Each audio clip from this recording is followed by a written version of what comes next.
ఆకాశవాణి ప్రాంతీయ వార్తలు చదువుతున్నది కేసుమా. ముఖ్యాంశాలు: ప్రపంచ పర్యావరణ దినోత్సవాన్ని పురస్కరించుకుని ఏక్ పేడ్ మా కే నామ్ కార్యక్రమంలో భాగంగా ప్రధానమంత్రి నరేంద్ర మోదీ ఈరోజు మొక్కలు నాటనున్నారు. దేశవ్యాప్తంగా జనాభా కులగణన 2 దశలలో జరగనుందని కేంద్ర హోంమంత్రిత్వ శాఖ వెల్లడించింది. కుటుంబానికో పారిశ్రామికవేత్త విధానంలో భాగంగా రాష్టంలో 175 ఎంఎస్ఎంఈ పార్కుల అభివృద్దికి ఆంధ్రప్రదేశ్ మంత్రివర్గం ఆమోదం తెలిపింది. తెలంగాణ ముఖ్యమంత్రి రేవంత్ రెడ్డి అధ్యక్షతన రాష్ట మంత్రివర్గం ఈరోజు సమావేశం కానుంది. ఆంధ్రప్రదేశ్ వ్యాప్తంగా బీఈడీ కళాశాలల్లో ప్రవేశాల కోసం నిర్వహించే ఎడ్సెట్ పరీక్ష ఈరోజు జరుగుతుంది. వార్తల వివరాలు: ప్రపంచ పర్యావరణ దినోత్సవం సందర్భంగా ఏక్ పేడ్ మా కే నామ్ కార్యక్రమంలో భాగంగా ప్రధానమంత్రి నరేంద్ర మోదీ ఈరోజు మొక్కలు నాటనున్నారు. ఢిల్లీలోని భగవాన్ మహావీర వనస్థలి పార్కు వద్ద మొక్కలు నాటనున్నారని ప్రభుత్వ వర్గాలు తెలిపాయి. పర్యావరణ సమతుల్యతను కొనసాగించడంతో పాటు మొక్కలు నాటే సంస్కృతిని ప్రజల్లో పెంపొందించేందుకు కేంద్ర ప్రభుత్వం ఏక్ పేడ్ మా కే నామ్ కార్యక్రమాన్ని నిర్వహిస్తోంది. దేశవ్యాప్తంగా జనాభా కులగణన 2 దశల్లో జరగనుందని కేంద్ర హోంమంత్రిత్వ శాఖ నోటిఫికేషన్ జారీ చేసింది. ఈ గణనకు తాత్కాలిక షెడ్యూల్ను కేంద్ర ప్రభుత్వం నిర్ణయించిందని పేర్కొంది. 2027 మార్చి 1 నుంచి దేశవ్యాప్తంగా జనాభా గణనతో పాటు కులగణన కూడా ప్రారంభం కానుంది. అయితే జమ్మూ కాశ్మీర్, లడఖ్, ఉత్తరాఖండ్లో 2026 అక్టోబర్ నుంచే ఈ ప్రక్రియ ప్రారంభమవుతుందని తెలిపింది. సాధారణంగా ప్రతి 10 సంవత్సరాలకు ఒకసారి జాతీయ గణన నిర్వహించి జనాభా రిజిస్టర్ ఎన్పీఆర్ను పునరుద్దరిస్తారు. మరోవైపు షెడ్యూల్ ప్రకారం 2021లో జనాభా గణన చేపట్టాల్సి ఉంది. అయితే కరోనా మహమ్మారి కారణంగా ఇది వాయిదా పడింది. జీరో పావర్టీ ప్రభుత్వ, ప్రైవేట్ వ్యక్తుల భాగస్వామ్యం P4 లక్ష్యంలో భాగంగా ఆంధ్రప్రదేశ్లో 15 లక్షల కుటుంబాలను మార్గదర్శులు దత్తత తీసుకునేలా చూడాలని ముఖ్యమంత్రి నారా చంద్రబాబు నాయుడు అధికారులకు సూచించారు. గుంటూరు జిల్లా ఉండవల్లి క్యాంపు కార్యాలయంలో జీరో పావర్టీ P4 పై సంబంధిత అధికారులతో నిన్న సమీక్ష నిర్వహించారు. ఈ సందర్భంగా ముఖ్యమంత్రి మాట్లాడుతూ రాజధాని నిర్మాణంలో 29,000 మంది రైతులను భాగస్వాములను చేయడం ద్వారా వారికి సంపద సృష్టి జరిగేలా చేశామని చెప్పారు. ఇదే స్ఫూర్తితో ప్రతి బంగారు కుటుంబాన్ని మార్గదర్శి దత్తత తీసుకుని వారి ఉన్నతికి కృషి చేసేలా చర్యలు తీసుకోవాలని సూచించారు. కుటుంబానికో పారిశ్రామికవేత్త విధానంలో భాగంగా రాష్టంలో 175 ఎంఎస్ఎంఈ పార్కుల అభివృద్దికి ఆంధ్రప్రదేశ్ మంత్రివర్గం ఆమోదం తెలిపింది. ముఖ్యమంత్రి నారా చంద్రబాబు నాయుడు అధ్యక్షతన అమరావతిలోని రాష్ట సచివాలయంలో నిన్న జరిగిన మంత్రివర్గ సమావేశంలో పలు నిర్ణయాలు తీసుకున్నారు.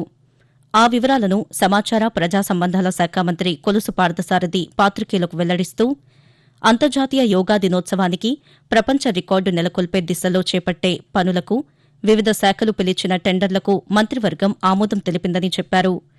ఎన్టీఆర్ సుజల స్రవంతి పథకం కింద శ్రీకాకుళంలోని ఉద్దానం, చిత్తూరు జిల్లా కుప్పం నియోజకవర్గంలో సురక్షితమైన నీరు అందించేందుకు ఏర్పాటు చేసిన ఆర్వో ప్లాంట్లకు నిధులు కేటాయింపుకు మంత్రివర్గం ఆమోదం తెలిపిందని మంత్రి వివరిస్తూ, ఎన్టీఆర్ సుజల పథకం కింద శ్రీకాకుళం 575.75 లక్షలు, ఉద్దానం ప్రాంతానికి అదేవిధంగా దాదాపు 822.86 లక్షల కుప్పంలో చేసిన ఈ మినరల్ వాటర్ ప్లాంట్స్ కి వైబిలిటీ గ్యాప్ ఫండింగ్ గా ఇవ్వడం జరిగింది. 17 మంది యావజ్జీవ ఖైదీలకు క్షమాభిక్ష మంజూరు చేయడం జరిగిందని చెప్పి 248 కానిస్టేబుల్ ను హెడ్ కానిస్టేబుల్స్ గా పదోన్నతి ఇవ్వడానికి హోంశాఖ చేసిన ప్రతిపాదనకు రాష్ట్ర మంత్రి మండలి ఆమోదం తెలిపింది. వైఎస్ఆర్ జిల్లా పేరును వైఎస్ఆర్ కడప జిల్లాగా మార్చడానికి రెవెన్యూ శాఖ చేసిన ప్రతిపాదనను రాష్ట్ర మంత్రి మండలి ఆమోదించడం జరిగిందని.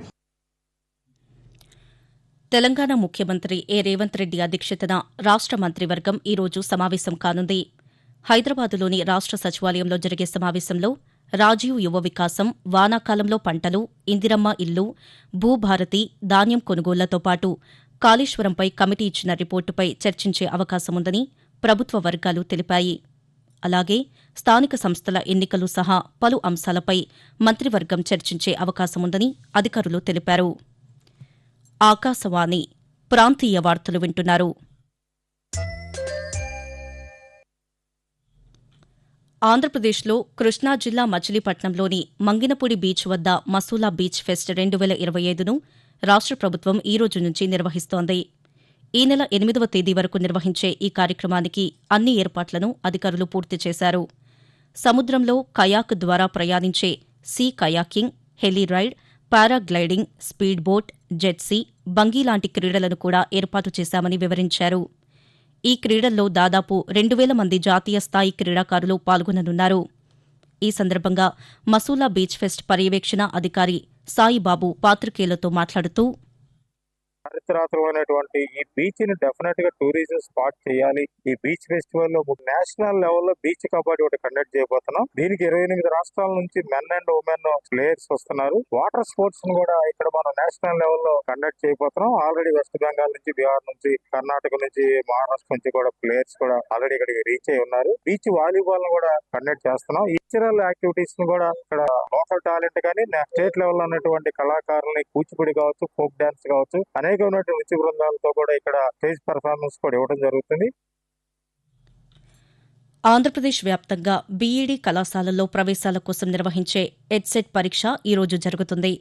మధ్యాహ్నం 2 నుంచి సాయంత్రం 4 గంటల వరకు నిర్వహించే ఈ పరీక్ష కోసం 87 కేంద్రాలను ఏర్పాటు చేశామని సెట్ కన్వీనర్ ఏవీవీఎస్ స్వామి తెలిపారు. ఈ పరీక్షకు 17,795 మంది దరఖాస్తు చేసుకున్నారని పేర్కొన్నారు. అభ్యర్థులు తమకు కేటాయించిన కేంద్రాలకు మధ్యాహ్నం 12 గంటల 30 నిమిషాల్లోపు చేరుకోవాలని వివరించారు. 1 నిమిషం ఆలస్యమైనా కేంద్రంలోకి అనుమతించబోమని ఆయన స్పష్టం చేశారు. ప్రపంచ పర్యావరణ దినోత్సవాన్ని ఈ రోజు జరుపుకుంటున్నాం. ఎడారీకరణను ఆపడం, ప్లాస్టిక్ కాలుష్యాన్ని జయిద్దాం అనే ఇతివృత్తంతో ఈ రోజు ప్రపంచ పర్యావరణ దినోత్సవాన్ని నిర్వహిస్తున్నారు.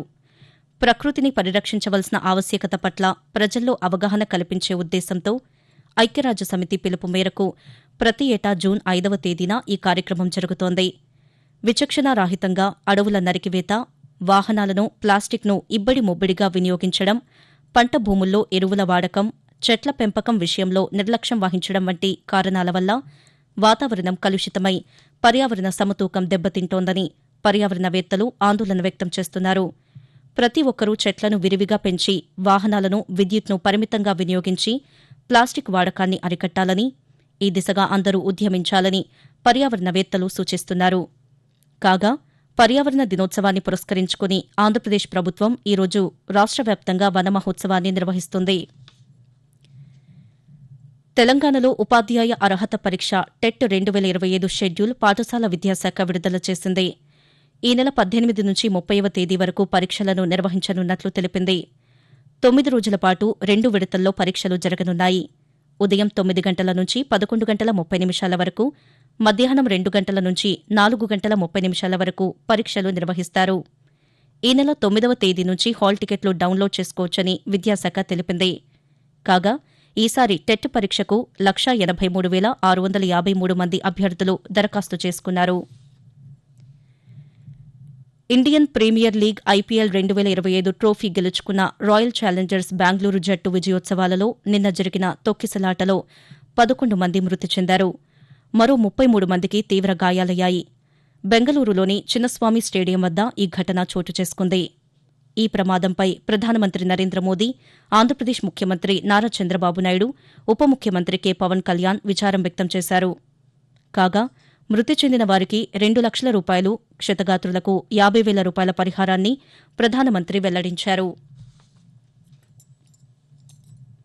దిగువ ట్రోపో ఆవరణంలో నైరుతి పశ్చిమ దిశలో గాలులు వీస్తున్నాయని అమరావతి వాతావరణ కేంద్రం తెలిపింది. దీని ప్రభావంతో ఆంధ్రప్రదేశ్లో రానున్న 2 రోజుల పాటు తేలికపాటి నుండి మోస్తరు వర్షాలు, కొన్ని చోట్ల కురిసే అవకాశముందని వాతావరణ శాఖ అధికారి జి. లక్ష్మి పేర్కొన్నారు. ప్రాంతీయ వార్తలు ముగించే ముందు ముఖ్యాంశాలు మరోసారి. ప్రపంచ పర్యావరణ దినోత్సవాన్ని పురస్కరించుకుని ఏక్ పేడ్ మా కే నామ్ కార్యక్రమంలో భాగంగా ప్రధానమంత్రి నరేంద్ర మోదీ ఈరోజు మొక్కలు నాటనున్నారు. దేశవ్యాప్తంగా జనాభా కులగణన 2 దశలలో జరగనుందని కేంద్ర హోంమంత్రిత్వ శాఖ వెల్లడించింది. కుటుంబానికో పారిశ్రామికవేత్త విధానంలో భాగంగా రాష్ట్రంలో 175 ఎంఎస్ఎంఈ పార్కుల అభివృద్దికి ఆంధ్రప్రదేశ్ మంత్రివర్గం ఆమోదం తెలిపింది. తెలంగాణ ముఖ్యమంత్రి ఏ రేవంత్ రెడ్డి అధ్యక్షతన రాష్ట్ర మంత్రివర్గం ఈ రోజు సమావేశం కానుంది.